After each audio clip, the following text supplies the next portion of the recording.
Okay, we're officially live. Cool. All right, guys, you ready to answer some questions? No, hold on. I gotta get the link posted on the Facebooks.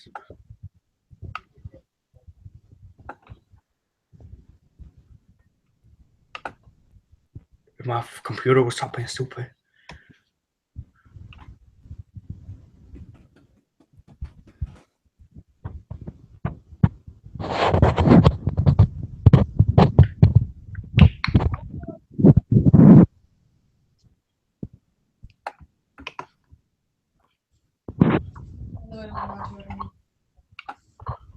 We have 180 likes now. Sweet. Yeah. All right.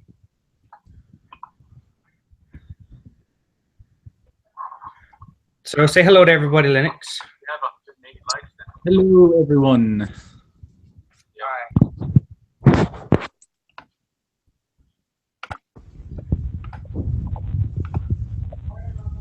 Lonefields. All right.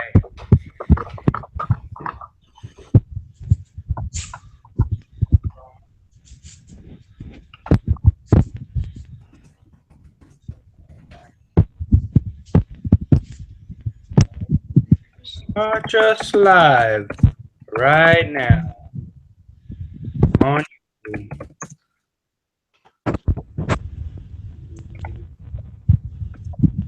I'm sure this is going to be on playback, so Published. anyways, this is a All right. new thing we're doing, so we're just working out some kinks right now. We'll get better, I promise. All right, cool. All right, I just published it on the Lonefields page. So Awesome. now everybody on the Facebook can just click the link and go straight to this video. Awesome. All right. All right, are you ready for the first questions, Chef Lonefields? I'm ready whenever you are, Chef Linux Lone Tree.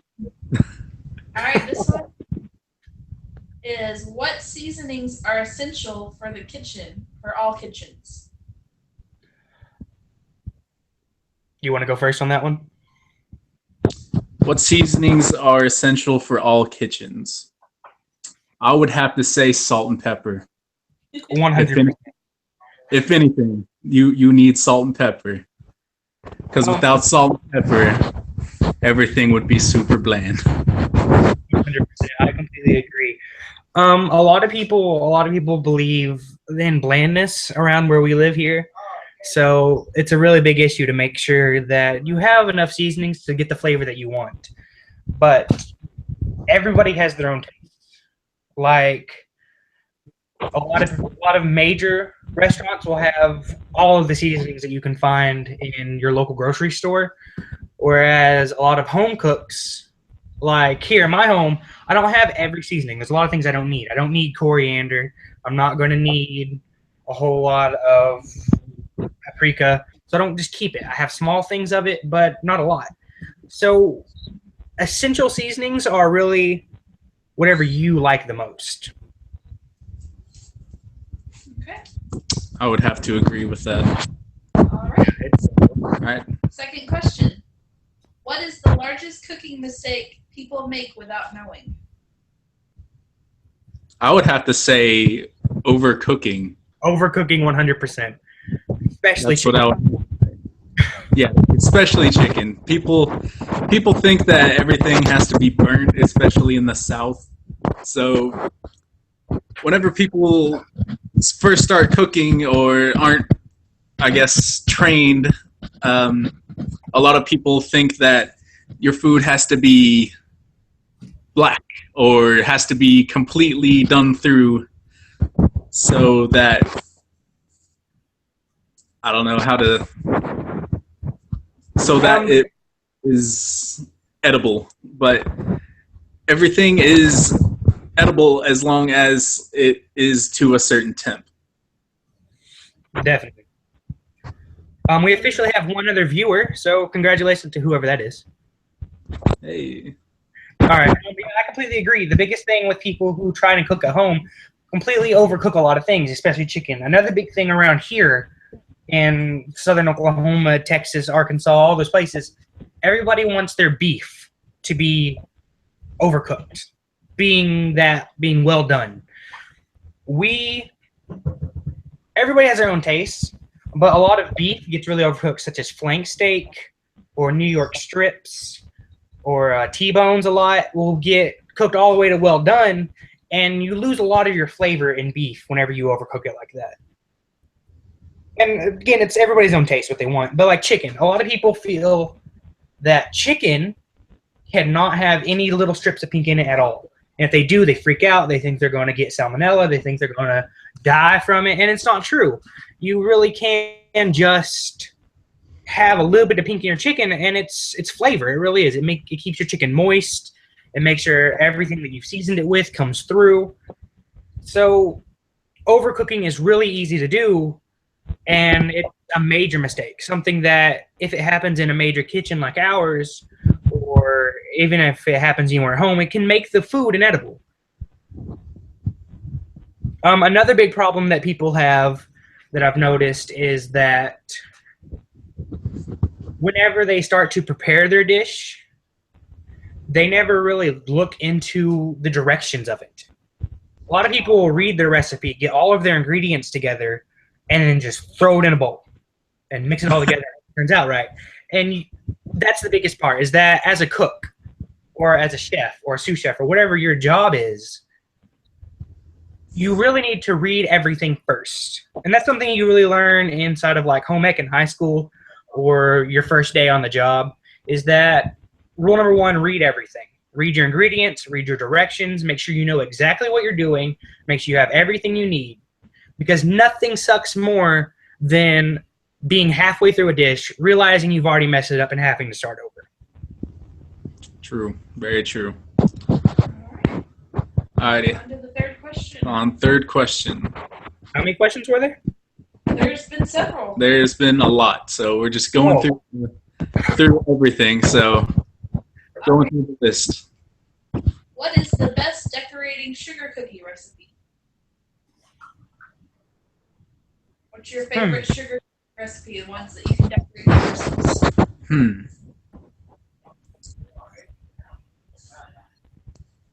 Well, personally, I'm not really into sugar cookies. So, Yeah, I'd say the same. I haven't really done a whole lot of dessert type of recipe, so I don't have any like straight out of my head right now. But I know there's a lot of good ones out of there. Like especially if you look online, there's a lot of great ones. So yeah, we could probably actually post one or think one up, because right now I can't just think of one off the top of my head right now. But I know there's a lot of good ones out there that you can find, that especially for decorating for holidays, or depending on what kind of decorating you want to do. If you want to do just like a soft icing, or if you want to do actual hard sprinkled cookies, you can do it that way. You can either do it like a brulee, or you can do it like you're making your own sugar or caramel. So you could do it that way also.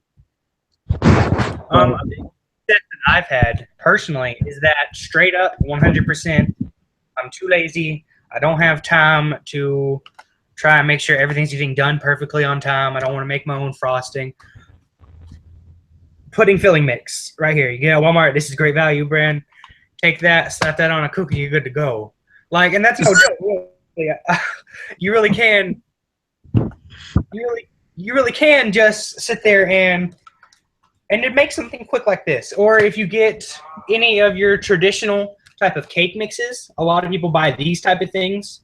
If you take things like this, you can also, most of them come with a frosting mix. Or you can just go to Walmart and buy a frosting mix, something like that. If you really want to make your own, the best way to do it is to make a simple glaze. And glazes are touchy. But the best way to do it is kind of just confectioner sugar and reducing it down a little bit into like a little bit of butter and some things like that. We can, yeah, I agree. We'll just have to.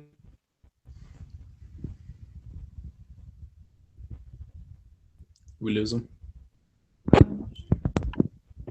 Hello? You there? Yeah. Okay, there you go. We do have a comment before we go on to the next question. Chef Lennox, we have a viewer saying that it's a little dark on your side. If you could move into the light a little more, possibly. They can't really see your face that well. Okay. Next question. What is your favorite Christmas cookie? My favorite Christmas cookie. Man, I don't know. I was never really into a whole lot of sweets whenever I was younger, so I couldn't really like say, oh, I had this special cookie that was my favorite. But I really enjoyed like just the regular chocolate chip cookies and, you know, like the chocolate macadamia nuts. Those were, I think overall that'd probably be my favorite is the chocolate macadamia. Yeah, definitely. I completely 100% agree. Whenever we, well, I don't know, honestly, because whenever I was a kid, I really liked to eat those like store-bought, like pinwheel cookies. Like I can't remember what their name was now that we're talking about it, but it was a cookie. It was like a graham cookie, and it looked like the shape of a windmill. So I ate those all the time, and that taste of pumpkin and graham cracker always gives you that nostalgia feel, or gives me a nostalgia feeling of being a kid again and Christmas coming around and getting to see grandma and all those people. So I'm really into that type of cookie, a graham cookie of any type with a little bit of pumpkin spice. That's my life. Okay. All right, the next question. We know processed foods are bad for us, but what can we do to make a processed food healthier, or how can we replace it? Not.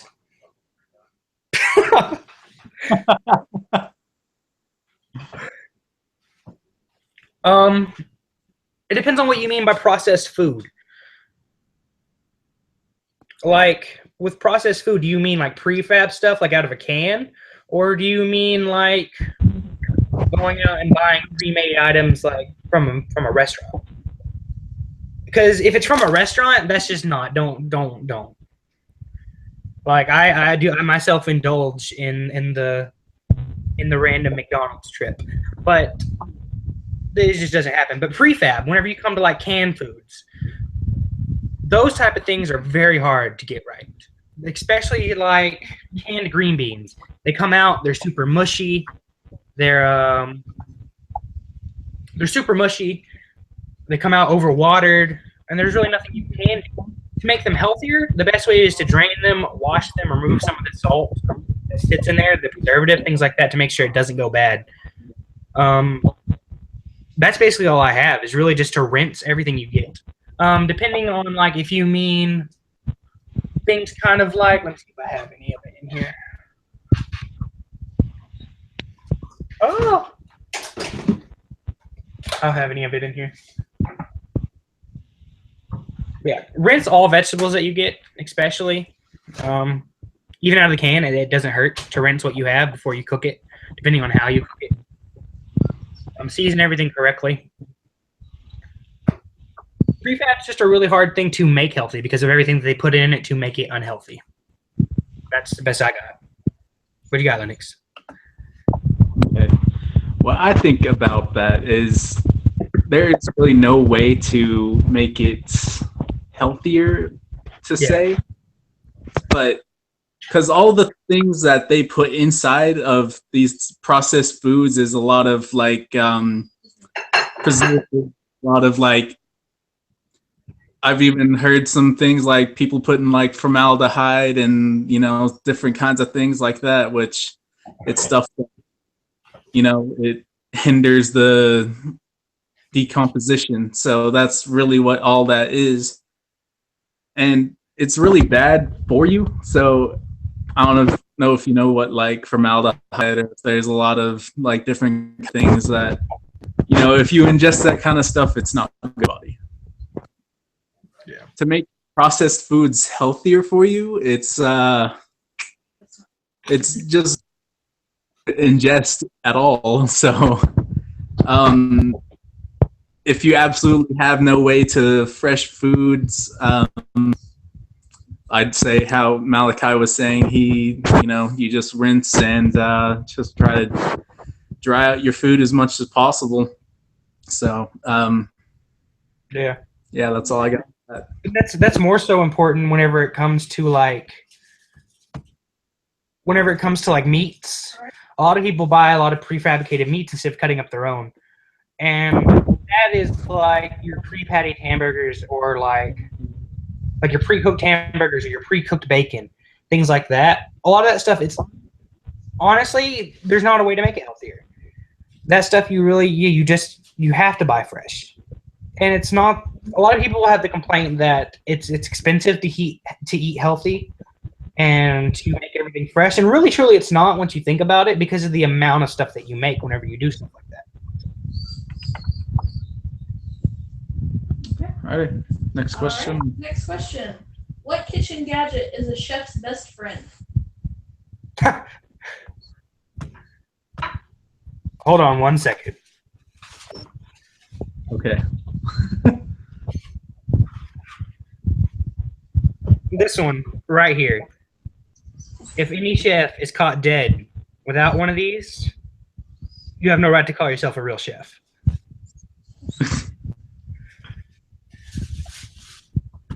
With this one chef knife, I can do anything that I need to do, that I want to do.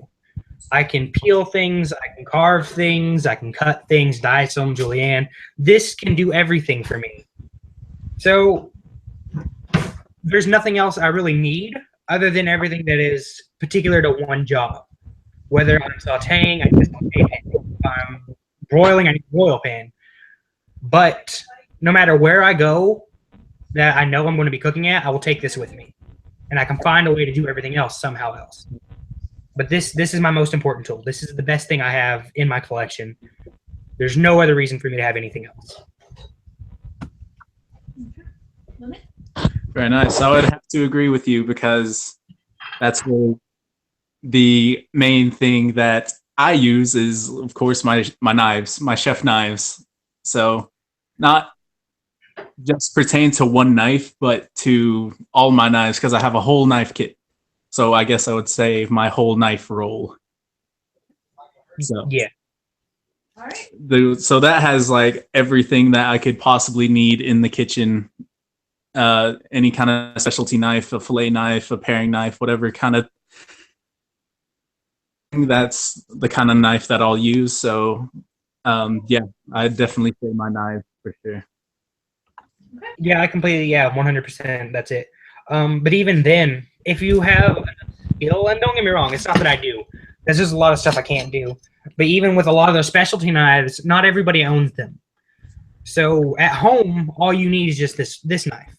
And it can do everything. It can do your peeling. It can do your paring knife jobs. It can do your fillets. It can bone things. But yeah, he's right. It is good for a chef to have a full set of knives, to have everything you need. So that way, whenever that one chance comes up that you need to do this specific job, it's a lot easier to have that special knife. Okay. Next question. As a chef, you will work long hours, but what food or grocery staples would you want at home for your family?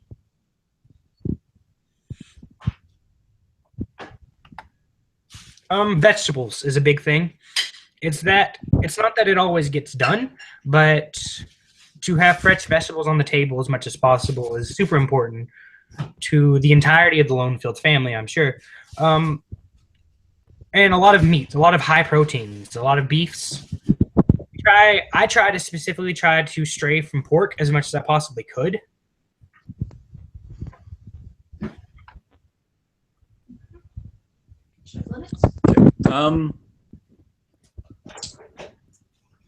I would have to say probably just about the same as you would. A lot of things for my family, I like to make my own noodles. So any kind of pasta I make is, homemade. Everything that I buy is usually fresh. And I try my hardest to keep those kinds of things in my home so that that way we can be as healthy as possible. And you know, for sure, vegetables and high proteins like beef. I do try and stay away from pork as much as possible. So I don't know if you know this about pork, but it's not exactly the healthiest protein out there. So I mean, but beef is depending on the cut, it's lean and it's probably one of the better meats out there for you. So I try to keep most of my meat in the protein, and I mean all my proteins in the chicken or beef. So. Yeah. All right. Next question.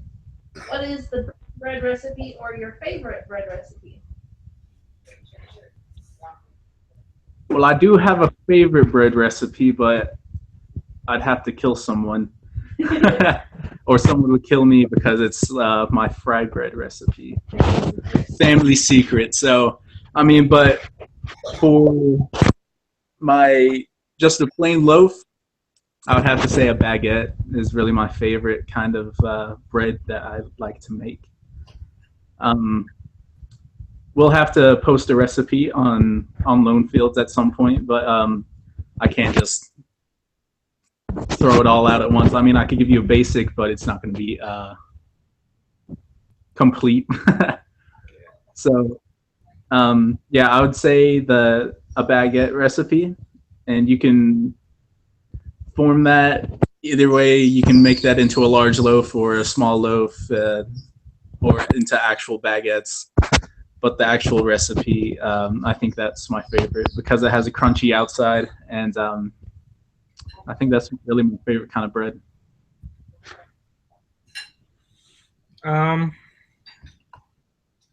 Yeah, my personal favorite is something I saw a long time ago, and I can't remember who posted it, but it's called a bonut, and what it is it is a donut, a glazed donut that you make using generic biscuit dough. And anybody can make biscuit dough. It's a little bit of flour, water, a little bit of salt and pepper, and you mix all that up, and you knead it enough till you get about an inch thick layer of your biscuit dough. And then if you don't have a donut cutter, which not a lot of people do, I don't own one, but you can actually take your regular round, cut your biscuits out with, and then just take a smaller one and then cut out the center. And you make a donut shape out of your biscuit dough, and you fry it normally about 350, a little bit higher. You'll deep fry it in your oil, and take that and you make your own glaze, which is a little bit of vanilla extract, some butter, a little bit of confectioner sugar, and you just mix all that up until the confectioner sugar dissolves down. And you spread that on top of your donuts, your biscuit donuts, and those are just insanely good because they have the nice fluffiness of a biscuit, but the sweetness coming from the glaze really follows through with it. And to me personally, it tastes a lot better than your traditional donut. It has a little bit more of a bite to it. It's a little bit more, you know what I mean? It's not as fluffy, or it's a little bit more thicker than your regular donut. It's not as light, and I kind of like that. It makes a good bread to me.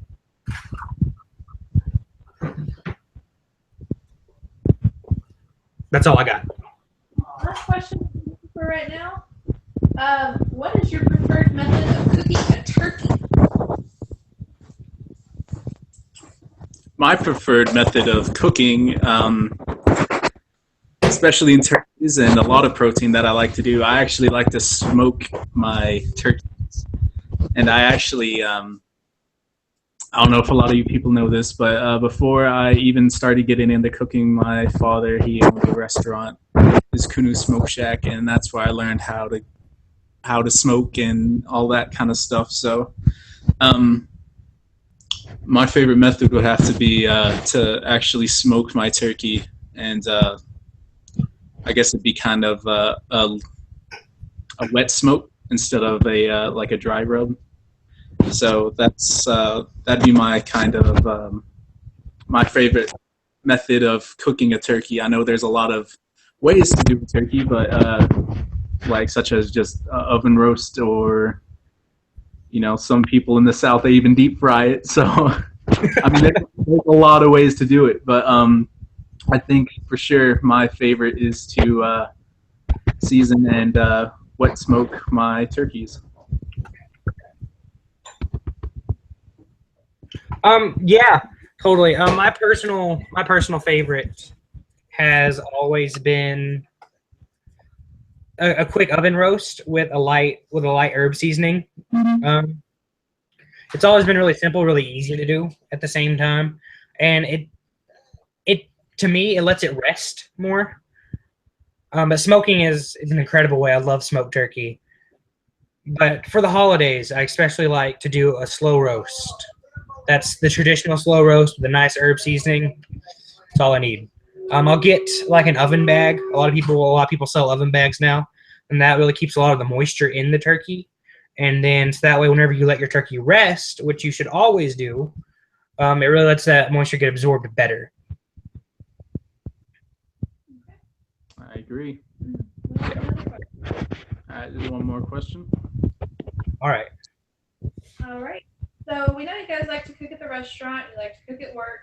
Whenever you come home, do you necessarily always feel like cooking? And if so, what's for dinner tonight? Personally, for me, I always love cooking. So I don't know where it came from. I'm guessing it's from my dad. So, I go to work, I cook all day, and I know there's a lot of people that just like, you'd think you'd get burnt out on it.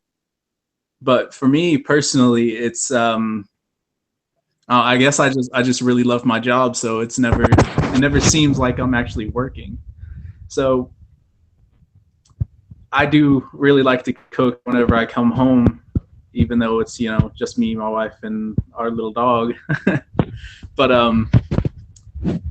I always like to cook home meals, so that way there's always good food, so that we don't go out every other day. Even if I am tired, I always love to cook.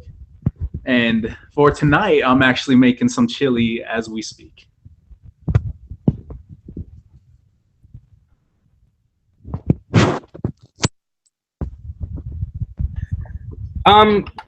Yeah, I kind of agree. With me, it comes closer more to that. There's at times whenever there are days where I cook all day and I do all this stuff with food all day, and then I come home and I'm super excited to get my hands in something. I'm super excited to try out that new idea I've had. And but honestly, most days after a quick like 9 hour shift, 8 hour shift, I do kind of want to slow down. I do want to kind of take my time and rest and just let somebody else cook for a little while. So it's not that I don't want to cook every day whenever I come home. It's just that there are those days that I do and there are those days that I don't. It really depends on how I feel that day. Um, and like I said, a lot of it is just me being at work, tasting something, seeing something, remembering something, and really wanting to do that, really wanting to get my hands in it. And you really can't always do that at work, because whenever you're at work, you have tickets, you have a line, you have things that you got to do. So really having to stop and look at yourself and getting that time to say, let's try this, doesn't happen as much.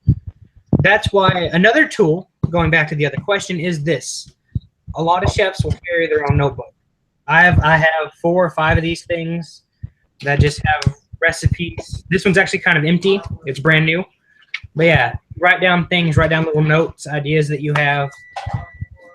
And whenever you get home, that's your chance to really get there and just do whatever you want. Just go on a cooking fest. And that's my main thing. Is that I'll be at home or I'll be at work. I'll taste something, see something, remember something, write it down as quickly as I can, and come home, go buy it, whatever I need to do, and then really get my hands in it and cook. So it really depends on how I feel or the day or what's happening.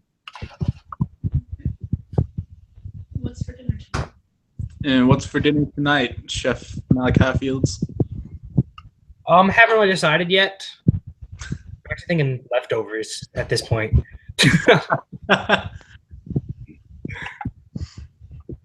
Because we have plenty of those here. So I gotcha. Was that all? All right, that's all the questions we have for right now. So I if guess you guys that- want to talk about the restaurant, maybe some questions you have for each other, possibly. Anything else you want to Yeah, what you got? What do I got? What kind of questions I got?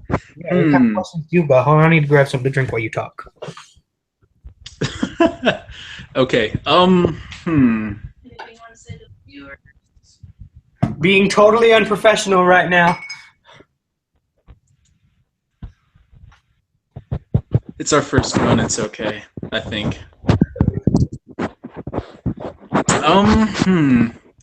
A question for you, Chef Malachi Fields. I would have to ask you, sir, is what is your favorite way to cook? What is your favorite way to cook, or like, I don't know, I guess it'd be like a genre. Like, do you like classical French cooking like I do, or do you like just like good old American Southern cooking, or you know what I mean? What's your favorite? I really love a nice quick. I love traditional Italian. Don't get me wrong. Traditional Italian is one of my favorite meals to eat. It's one of my favorite meals to make. Especially since, like, but with me personally, I like to add a nice Southern twist to it. A lot of Americanized twists. Because in reality, once you think about it, there's not a whole lot of things that are considered American food, because everything has roots somewhere else. And that's the biggest problem with cooking here, is that people say, "Oh, I cook American," and it's not. That's already been done somewhere else, and you're just repeating it, but you've Americanized it. You've added a lot more fat. You've added a lot more salt. Because Americans love salt. We love that, and it's just how we cook. So I love to Americanize traditional Italian. Like, I love making spaghetti, but then making my meatballs in a very American way. Or I love making manicotti, but instead of using just a quick cheese filling, maybe do something with the cheese. Maybe add some cheddar, something that an American would love more. Because there's always those things that can make it taste a little bit better. That's what I really love to do. I love to change things up from the original recipe. Specifically traditional Italian. Okay, very nice. All right. Questions that have just come up. All right, got two more questions. How do you make fudge?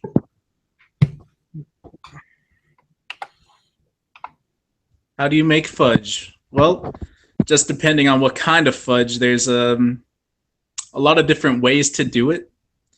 But one of the main ways to do it is just in a pot, really. In a pot. In a pot. You do it in a pot. Yep. All your ingredients, you heat it up, and you put it in a sheet pan. You cool it.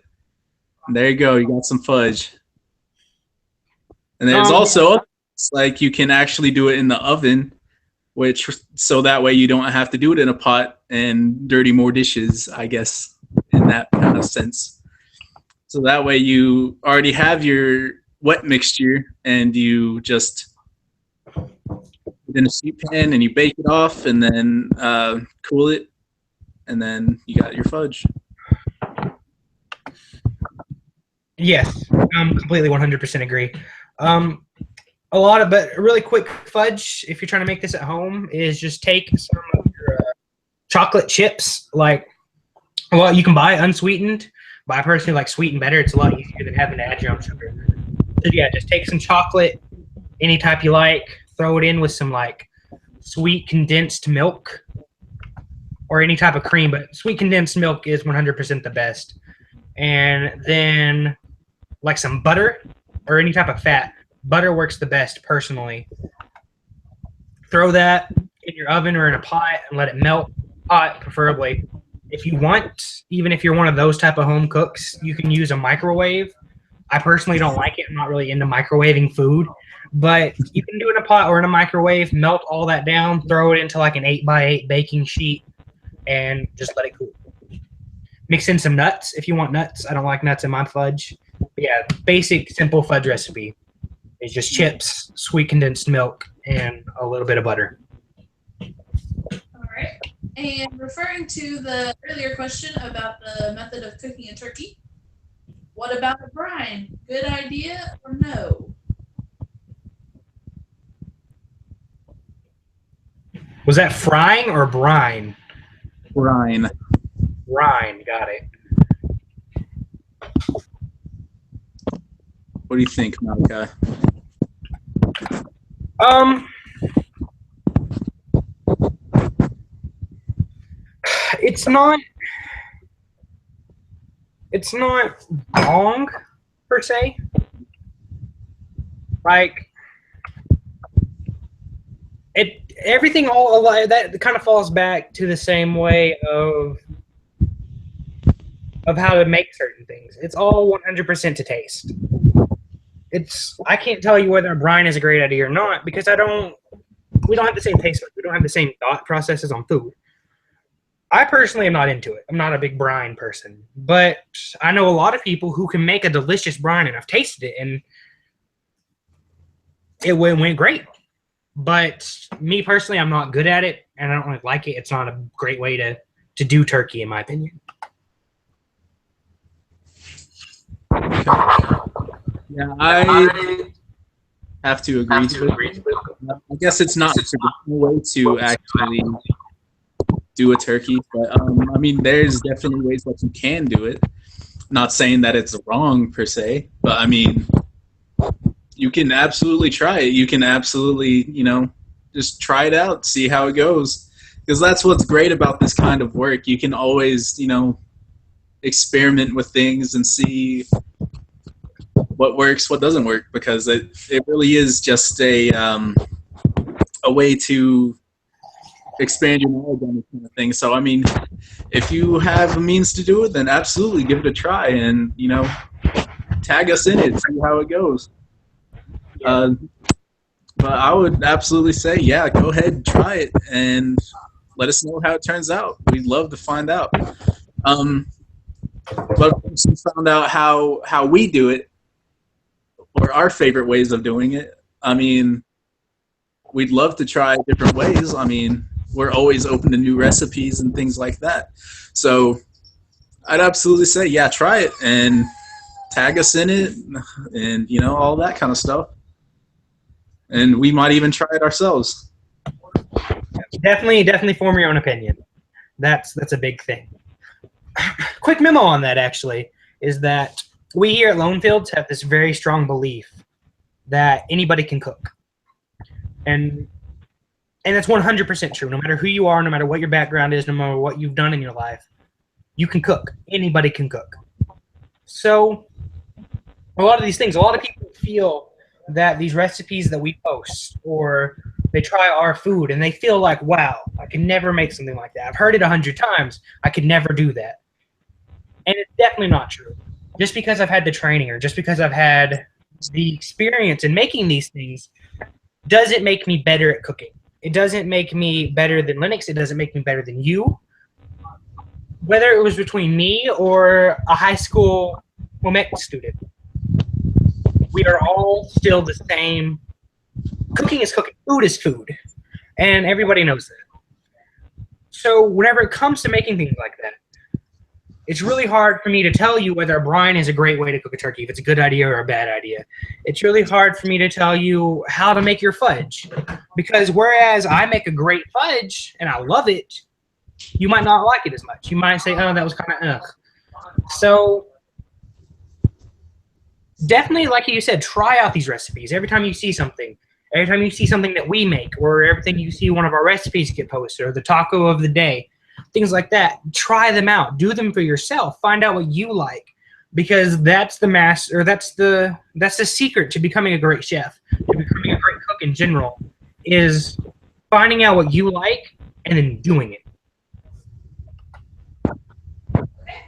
We actually just had another question pop up.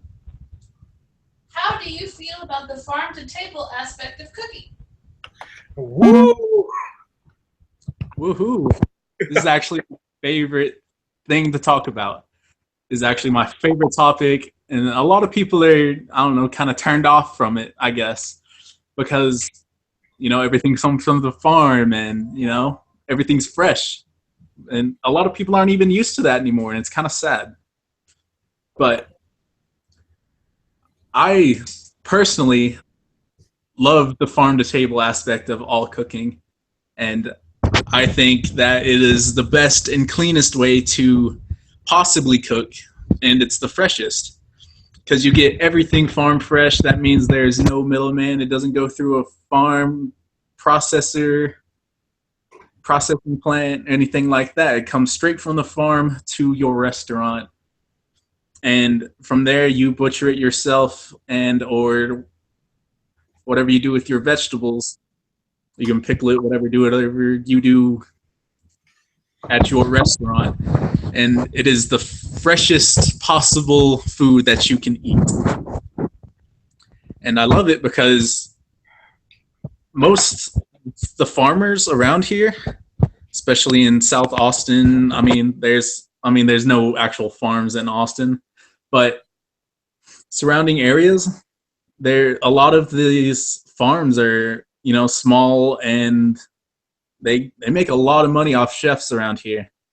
So it's actually great, and there's no real added preservatives to any meat. Everything is natural. Everything's farm raised. Everything you possibly think of, everything is as fresh as possible.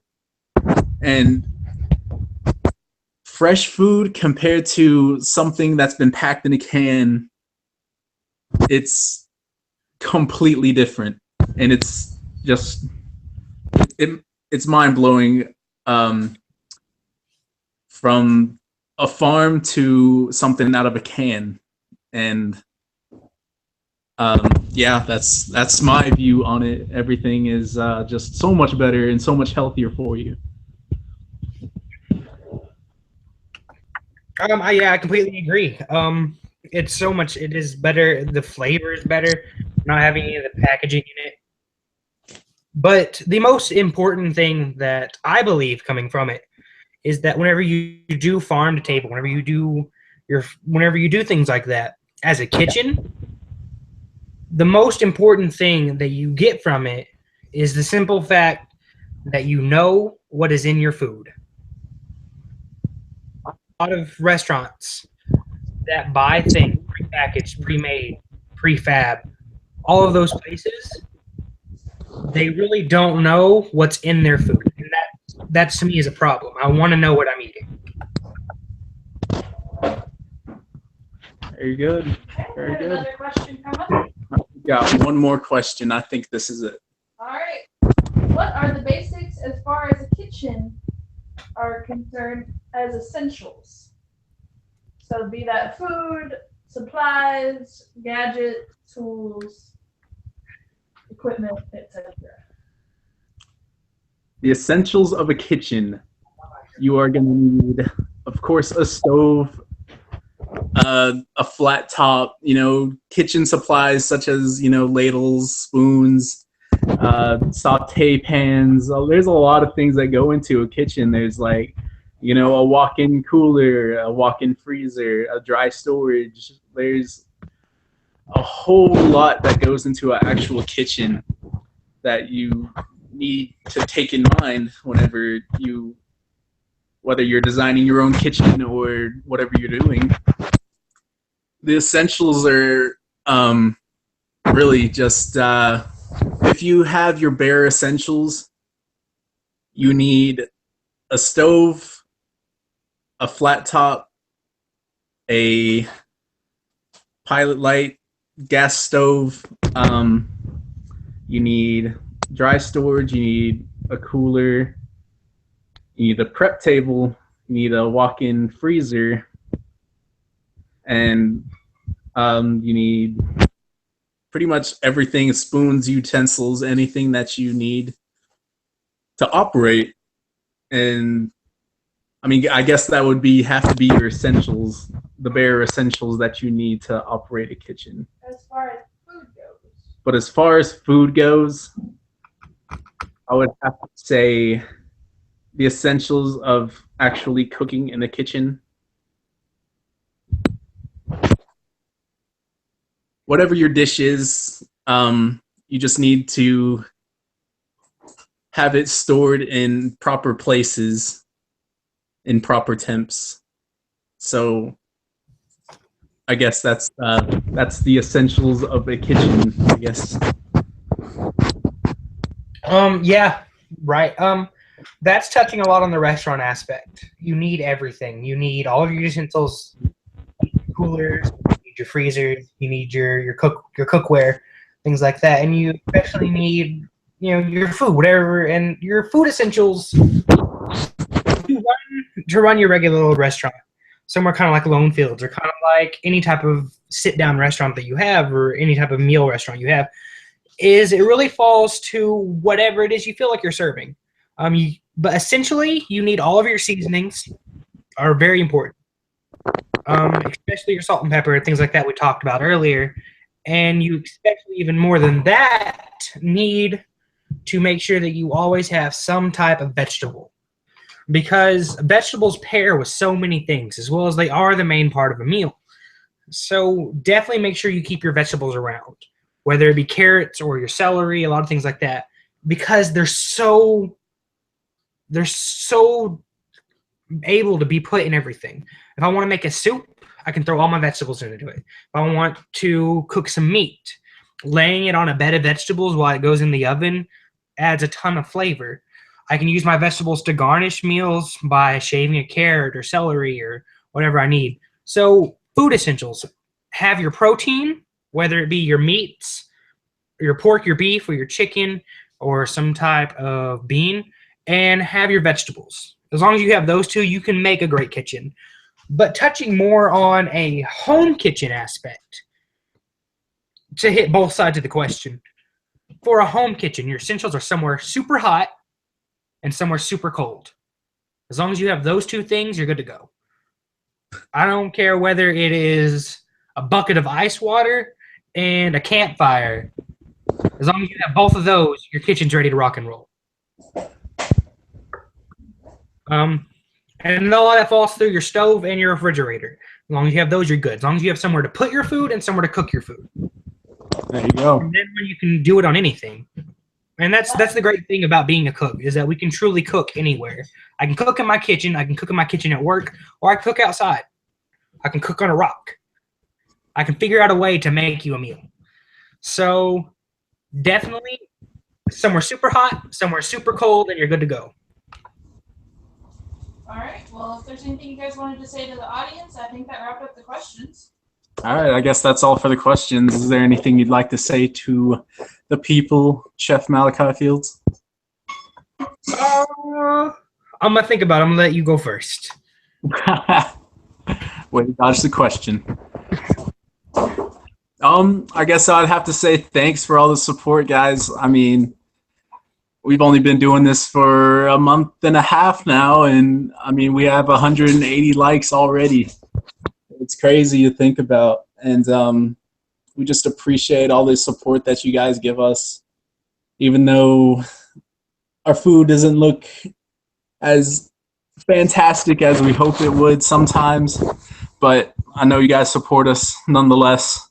So just thank you. It's overwhelming almost that we have so many people that actually support us in our restaurant and the way we cook and everything like that. So I'd just like to say thank you on behalf of Team Lone Tree over here. It's on you, Malcolm. Oh, okay. Huge thank you to everybody who's ever even liked the page or is watching right now. We have 4 people watching right now. I'm super happy. It's awesome. But anyway, a huge thank you to everybody is super called for. We wouldn't be here, and it's not like we're anywhere right now, but we wouldn't be where we want to be or where we are without, whether that's the viewers, the people who's liked the page, our personal family members. It's a huge accomplishment to be where we are, to get to do what we love and make money off of it. And so it's huge thank you to everybody. And like you said, it is extremely overwhelming at times to look at where we are and what we're doing and the kind of things where you're sitting there and you have to step back for a minute and think about where you're going and to realize where you are. And it's the small accomplishments every day that you see and you're like, that was awesome. It's a good day. And it's all because of you guys. It's all because of everybody who's liked the page, everybody who's ever commented, the people who've asked our questions. So we really hope to just keep growing and to keep reaching more and more people. And eventually, whenever this restaurant completely comes to fruition, we're super excited for people to get to finally eat our food. The people who are going to come in every day, the people who are going to bring in their families to try a Lonefields meal. It's super, super just so pleasing to know that we're doing something here. And we can't do it without you. So super big thank you from everybody here. And I can't wait till we get together and we start cooking together in the same kitchen again. It's going to be really great to just kind of figure out where we are and where we're going to be and to continue to hone our skills and to know that we have someone watching the whole way and telling us where we're messing up, telling us what we could change, giving us great ideas. Believe it or not, from reading a lot of the comments on our Facebook, we've been bouncing around a lot of ideas just from what you guys have said. So it's just not that we're trying to interact with you through these videos or through the Facebook or the Instagram or anything like that, but it's more so that you guys are actually inspiring us to be better. So huge thank you, and keep it up. You guys are helping us out, and we hope to eventually show you guys truly what we can do as a restaurant and as a team. Want to plug Thrifty Thursday, and one of you tell the ingredients for our challenge on Friday? I guess we should tell them our ingredients, shouldn't we? Since we're here. I guess we could, but I figured that we could just post a video like this on Friday, talking about what we feel about the ingredients is what I figured. That would give us a little bit more of an interaction on Friday than just cooking. True. What about Thrifty Thursday? Okay. What are you thinking about Thrifty Thursday, Chef Malachi Fields? Thrifty Thursday. I'm thinking we should do a nice Southern meal. I'm thinking we should talk about chicken and dumplings. All right, we can do that. Chicken dumplings are a great cheap meal to make for your family. And if you make them right, they taste delicious, and leftovers taste even better. There you go. Just so you know, anybody watching or is still watching, hopefully you're still watching. Thrifty Thursday is our way of going into having cheap meals for less than $20, really. That's for the complete meal, everything less than $20. So whenever we're talking about Thrifty Thursday, it's a great meal for not that much money, really. Less than you'd spend at actual restaurant. Definitely. And we post every Thursday. We try to be as interactive as we can. So I guess in saying that, I guess we should conclude this Watch Us Wednesday. I guess give us a like and a share, and Questions for next week? guys, I guess comment some more questions, and we'll do some more of these Q&As. We'd love doing them.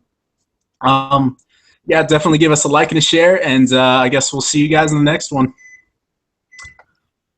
I completely, definitely can't wait to see you guys again. Also, touching on that real quick before we go, is that you guys can totally ask us questions on the Facebook. You can private message us if it's something that you don't want to sound dumb in saying, or you can just comment on any of our posts asking a question, and we'd love to get back to you. And we'll definitely, whenever that happens, we'll either answer you right then, all right, do this, this, and this, and you're good to go, or we'll say, all right, cool, that's a great question, and we'll touch on it in our next Q&A, or we'll touch on it in our next Watch Us Wednesday. Because these Watch Us Wednesdays are not going to be just Q&As. They're going to be a lot of us teaching you how to do the basic skills. We're going to work on some knife skills. We're going to talk about certain food prep, things like that. So I completely 100% agree. Can't wait to do this again. Can't wait to talk to you guys Friday. But yeah, post any comments, message us anytime. We love to talk to you guys. That's all I got. Thank you. Leave us a like, share this video as well as any of our posts to anybody you think loves food, and I think we're good to go.